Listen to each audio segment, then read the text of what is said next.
Welcome to Kenton's videos. Enjoy the video. You'll start by verifying the exact device model and OS build so you choose the correct control path. Open Settings and check About. Make a backup now so you can undo changes if needed. Once done, locate Accessibility or Lock Screen Settings.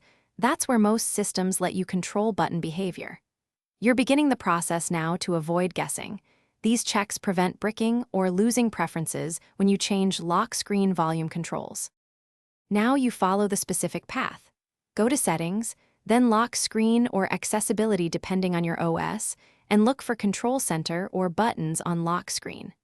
Toggle off the volume or control center access from the lock screen. This prevents the physical volume keys from adjusting audio while locked. If your phone uses manufacturer skins or enterprise MDM, use their app or policy console to apply the change. This ensures can finish by locking the device and testing. Press the volume buttons to confirm they no longer change audio. If the buttons still work, restart the device and test again because some settings require a reboot to apply. Make sure to check for system updates that might restore defaults, and if problems persist, reset only lock screen settings or remove conflicting accessibility apps. If nothing fixes it, restore from the backup you made and contact vendor support.